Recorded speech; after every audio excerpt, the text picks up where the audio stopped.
Here we go with the redress of poetry, and we'll resume our conversation where we left in our previous session. And I was telling you people that Plato basically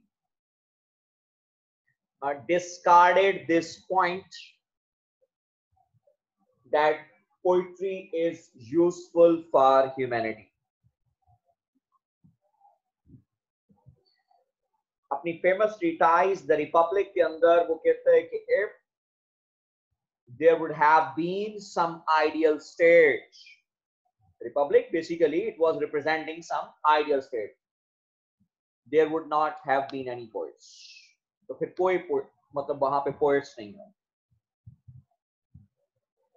और इस हवाले से जो उसने अपना stance लिया, वो stance कुछ यूं था कि art is mimetic by nature. Art जो है वो मिमेटिक है बाय नेचर.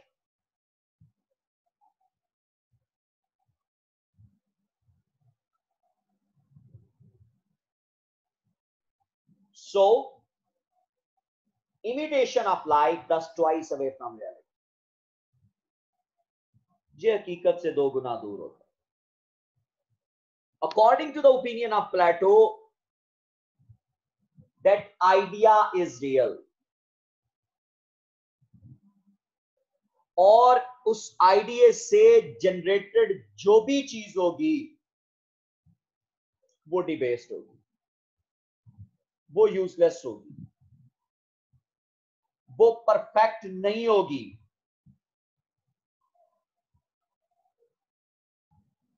सो प्लेटो भी उसी अजम्पशन से अपनी बात का आगाज करता है. यानी कि प्लेटो की जो यही अजम्पशन है, मैं चाहता हूं कि जितनी भी आर्ट्स हैं they are imitative by nature. What are they? They are actually imitative.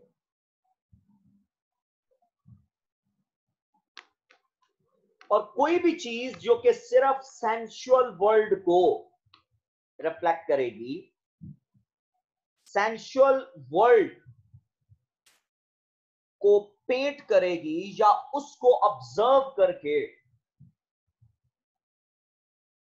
मतलब जो है वो कोई चीज रिप्रोड्यूस की जाएगी, तो वो just copy of copy, imitation of imitation. It would be nemesis of mimesis. तो ये मैमेटिक है और ये मेमेसिस ऑफ मेमेसिस है.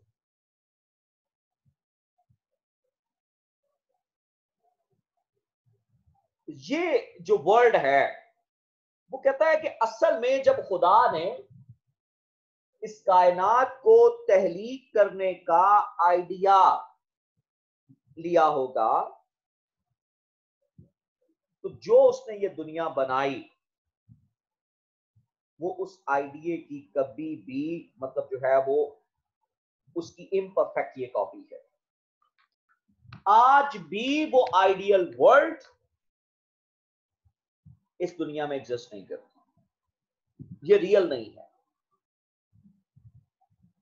उसके ख्याल में आइडिया एग्जिस्ट इन, जो आइडिया है वो कि रियलिटी आइडिया में मौजूद है, जो कि एब्सोल्यूट है, वन है और अनचेंजिंग है. यानी we the human beings can not change the idea, it's absolute. And beauty lies in idea. According to him beauty lies in idea, के ब्यूटी जो है वो आइडिया के अंदर जो है वो एग्जिस्ट करती है. सो आर्टिस्ट बुनियादी तौर पर वो किस चीज को फॉलो कर रहा होता है? Appearance of appearance.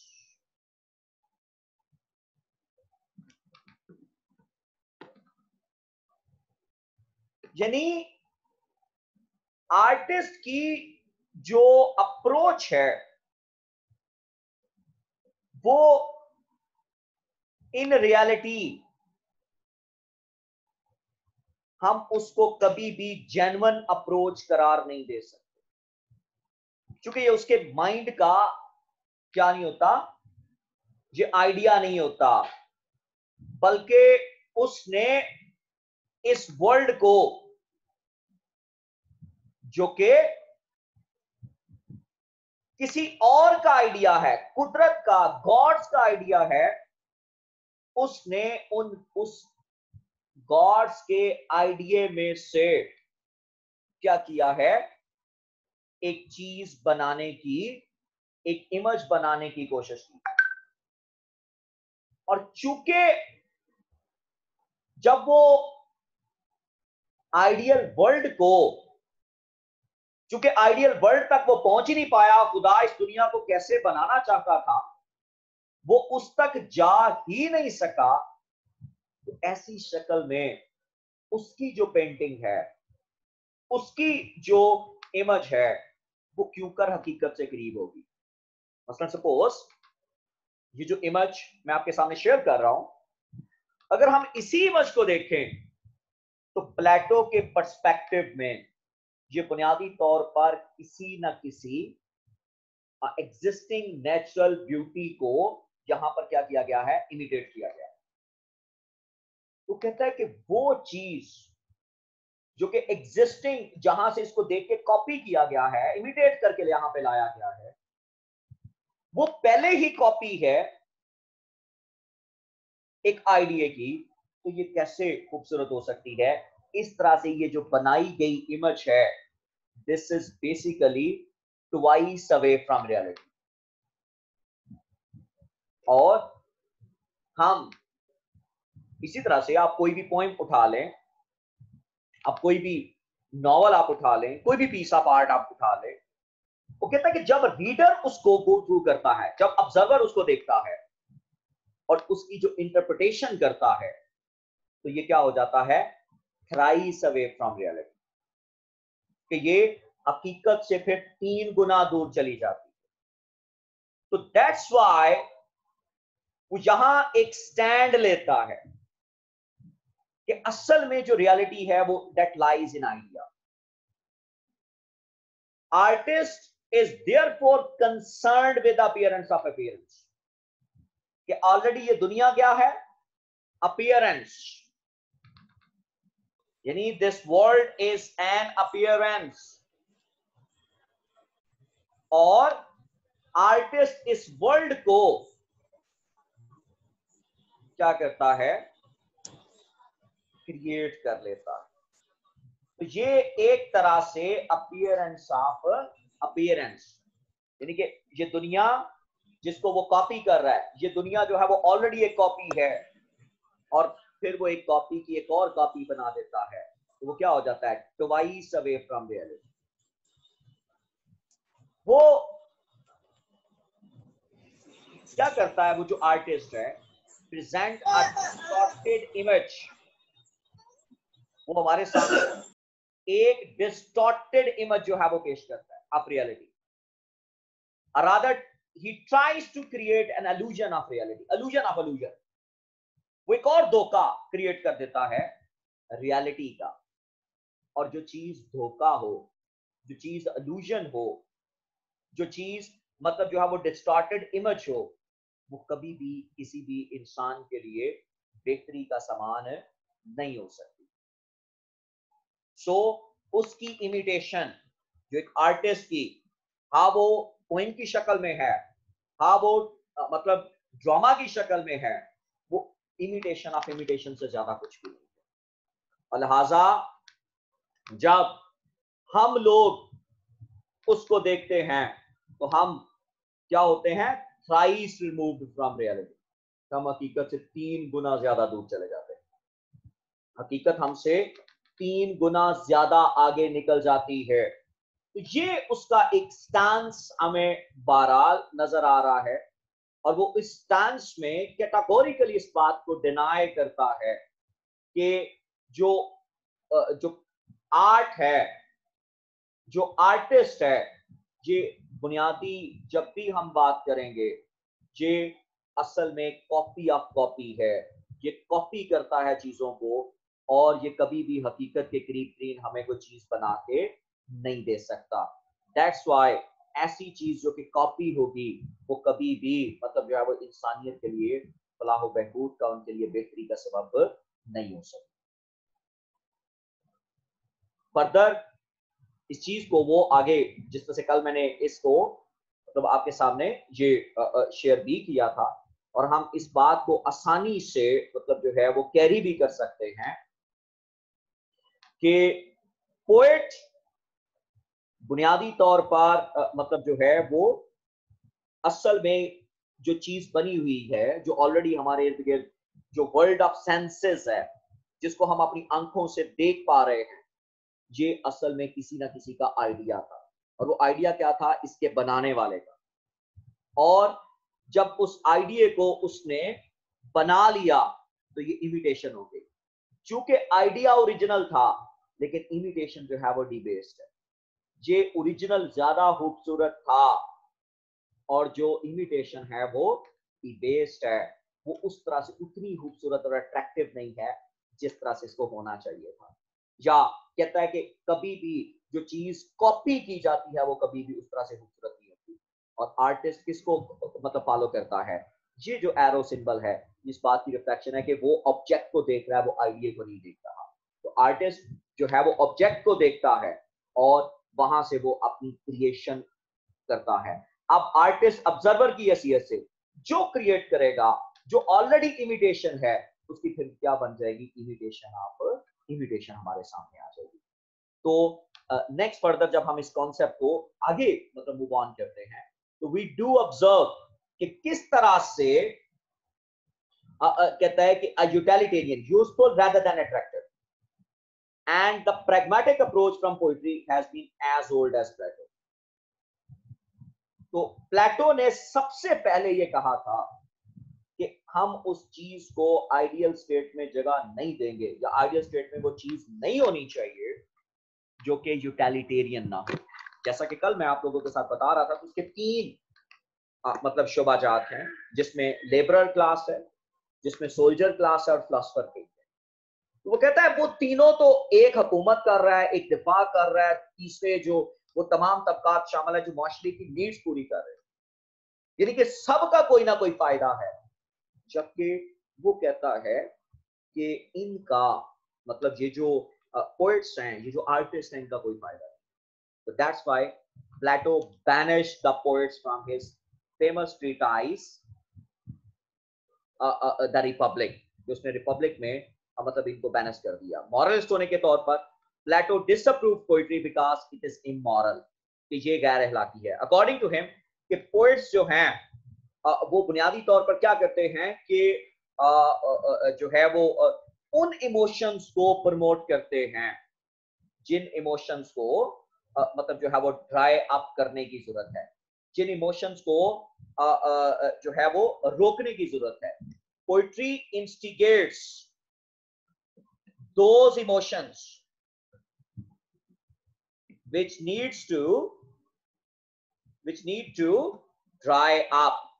कि पोइट्री बुनियादी तौर पर उन इमोशंस को मतलब जो है वो इंस्टिगेट करती है। पोइट्री उन इमोशंस को मतलब जो है वो जो है वो प्रमोट करती है जिनको मतलब जो है वो ड्राई अप होना चाहिए, जिनको खत्म हो जाना चाहिए।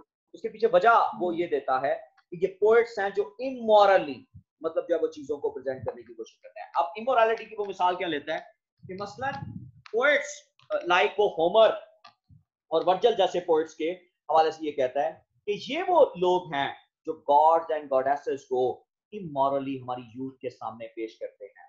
तो इस वजह से वो पोइट्री को वाइन ऑफ डेवल कहता है कि poetry is a wine of devil, कि ये डेवल की वाइन है।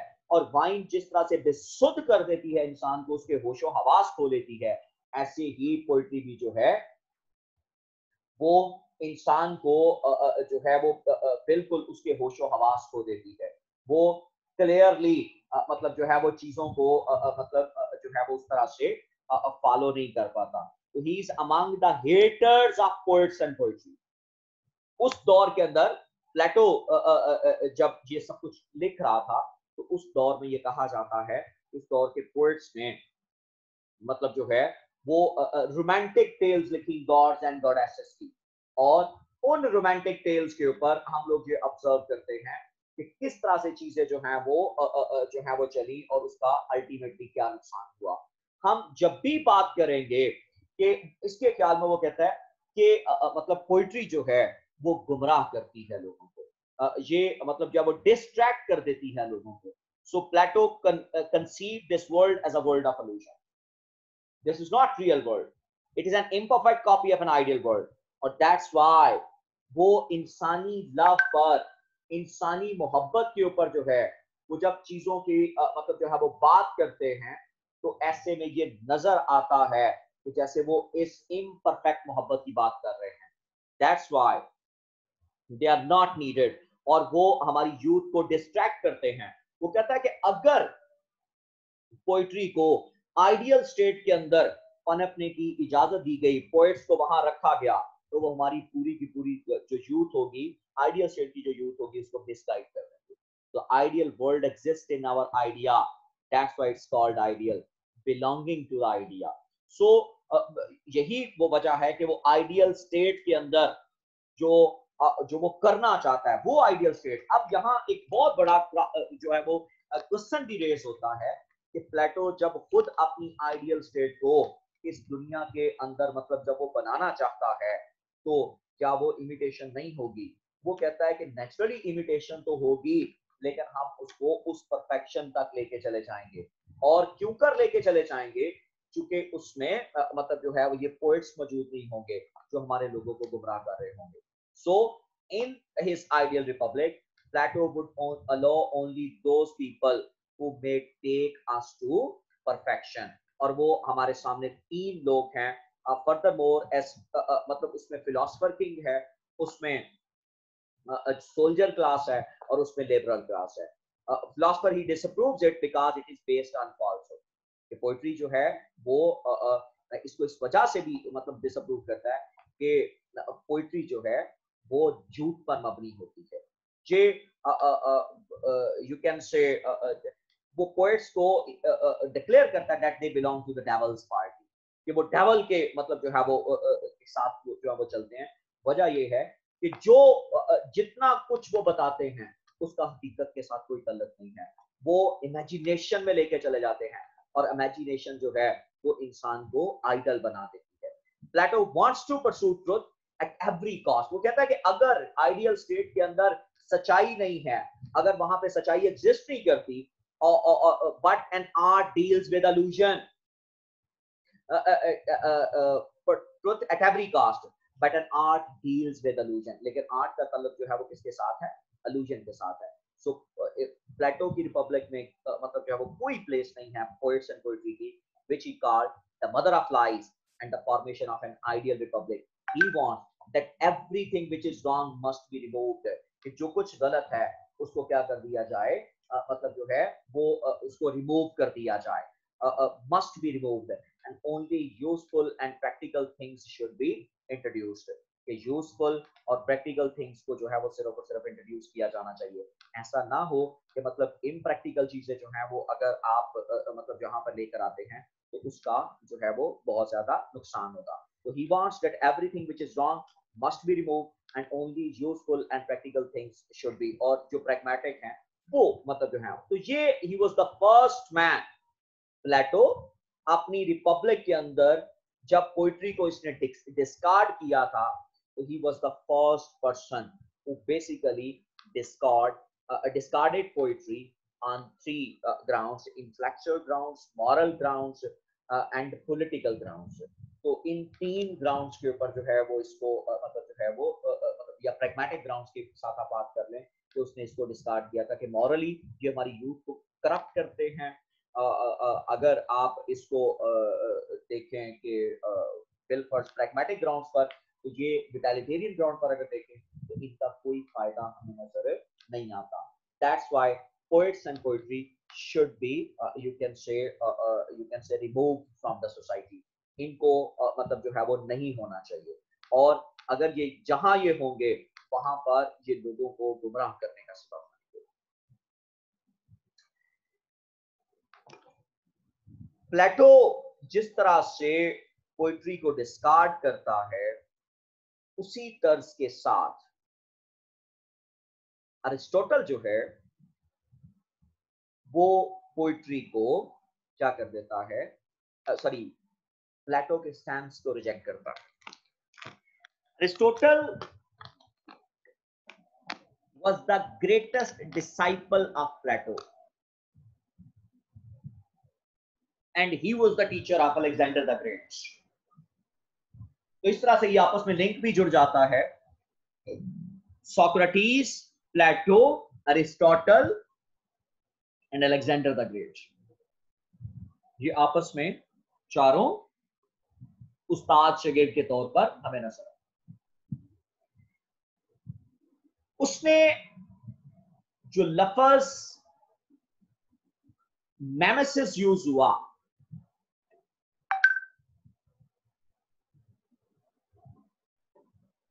उसको एक नई जो है वो आप अंदाजा कर सकते हैं कि उसने इसको एक नए टर्मिनोलॉजी में इसको यूज किया। The term mimesis has been used entirely, इसमें कोई शक नहीं कि उसने ये जो लफ्ज लिया था वो अपने उस्ताद से ही लिया था।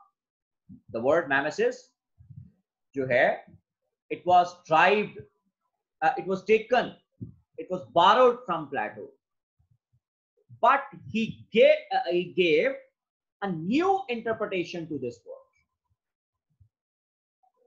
और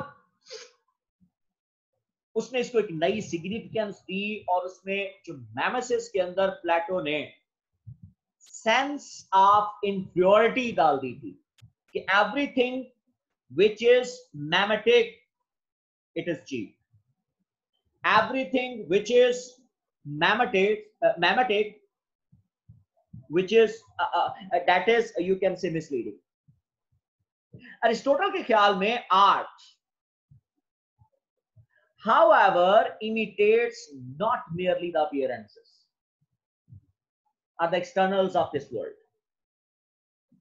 कि आर्ट जो है वो इमिटेट नहीं करती सिर्फ अपीयरेंसेस को या एक्सटर्नल्स ऑफ दिस वर्ल्ड को, it deals with the very essence of the things, कि ये डील करती है, मतलब जो है वो very essence of the things. According to Aristotle, the word mimesis is not mere slavish copy, rather it is basically it basically deals with creativity,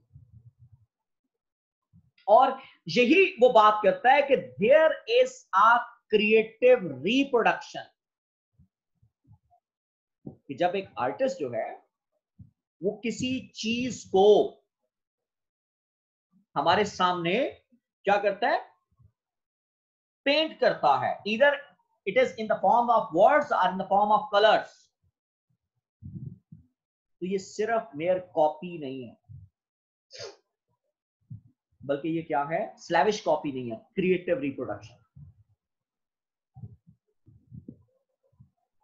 तो ये it is not imitation of shadow, rather it is the imitation of the ideal reality. ये किस चीज की imitation है, ideal reality की। उसी diagram को जिसको हम लोग ने पहले मतलब किया प्लेटो के साथ, उसी को हम लोग दोबारा रीऑर्गेनाइज करते हैं। तो अरिस्टोटल के ख्याल में जो आइडिया है वो कहता है वो ओरिजिनल है। प्लेटो ने क्या कहा था, आइडिया इज ओरिजिनल। वेयरएज जब अरिस्टोटल बात करता है वो कहता है आइडिया इज वेग। आइडिया क्या है, वेग है। ये क्लियर नहीं है। मसलन suppose if I say someone that I an idea, कि मेरे पास एक आइडिया है, but I will not tell anyone because it will turn into, you can say copy. तो फिर वो आइडिया इस दुनिया में किस तरह से प्रमोट हो सकेगा? दूसरे नंबर पर प्लेटो का ये ख्याल है कि खुदा ने या देवताओं ने जब इस दुनिया को बनाया होगा तो उनके पास ये जस्ट एक आइडिया था, लेकिन जब उन्होंने इसको बना लिया तो फिर ये एक परफेक्ट सिंबल के तौर पर जो है वो सामने आया। उनको भी इस तरह से यकीन नहीं था कि ये आइडिया इतना शानदार जो है वो हो सकता है। ये आइडिया जब अपनी रियल फॉर्म में आएगा तो वो इतना जबरदस्त होगा। इस हवाले से हम लोग मतलब एंडोर्स कर सकते हैं कि खुदा ने जब इस कायनात को बनाने का ख्याल सोचा तो जब ये दुनिया बनी तो उस वक्त ये कहा भी गया था, फरिश्तों ने कहा था कि मत बनाओ, इंसान मत बनाओ या इस दुनिया को तहलीक उस तरह से मत करो, यहां पे फसाद होगा। ही सेड कि जो मैं जानता हूं वो तुम नहीं जानते। तो नेचुरली फिर दूसरे नंबर पर अगर आप इस बात को आगे थोड़ा सा टेक ऑन करते हैं कि कोई चीज आपके माइंड में जब एग्जिस्ट करती है तो वो आपका आइडिया कहलाता है, आपकी इमेजिनेशन में जब तक वो रहती है। लेकिन जब आप उसको अमली शक्ल में लेकर आते हैं तो आप उस वक्त उसमें कई अल्टरेशन कर रहे होते हैं। समहाउ किसी शख्स का कोई चीज फॉर्मेट करने का जो आइडिया है वो शायद परफेक्ट नहीं होता। आप एक सपोज घर बना रहे हैं, आपने मैप पर तो घर का नक्शा बना लिया, लेकिन जब आप मतलब सपोज ओरिजिनली जब उसको फॉर्मेट करेंगे, मतलब उस हाउस को रेक्ट करना शुरू करेंगे, you would see there would be many alteration in the existing map. तो आइडिया क्या है? दैट इज वेग, और जो ऑब्जेक्ट है वो आपका क्या होता है? That is original. तो अरिस्टोटल कहता है कि आइडिया वेग है और ऑब्जेक्ट क्या है? ओरिजिनल। अब पोएट नो डाउट किसको देख रहा है? कॉपी को या ओरिजिनल को? तो फिर पोएट जब उस ओरिजिनल को देखेगा, एक आर्टिस्ट जब उस ओरिजिनल को देखेगा, तो वो जब अपने पास उसको कोट करेगा तो क्या वो मेयर सेम उसी तरह से करेगा? नो, रादर वो उसके अंदर कुछ ना कुछ और इजाफा करेगा, जिससे उस ऑब्जेक्ट की, जिससे उस कॉन्सेप्ट की जो ब्यूटी है, जो इंस्पिरेशन है उस सब्जेक्ट की, उस कॉन्सेप्ट की, उसमें इजाफा होगा। So according to Aristotle, poet is not mere, you can say, slavish copy maker, rather he does creativity। वो क्रिएटिविटी करता है, वो कुछ नया इजाफा कर देता है, और it gives more than reality. तो पोएट की जो क्रिएशन होगी वो क्या करेगी? इट गिव्स मोर देन, हकीकत में जो चीज होगी ये उससे नुमाया होगी, उससे बेहतरीन होगी, और उससे ये ज्यादा वैलिडेटिंग होगी। सो यहां हम जब अरिस्टोटल के इस डिफेंस को देखते हैं, अरिस्टोटल इसी बात को दूसरे नंबर पर फर्दर एक्सप्लोर करता है। वो कहता है मान लिया कि जो आइडिया है वो ओरिजिनल है, कहता ओके, और पोएट ऑब्जर्वर की हैसियत से क्या कर रहा है, वो ऑब्जेक्ट को देख रहा है।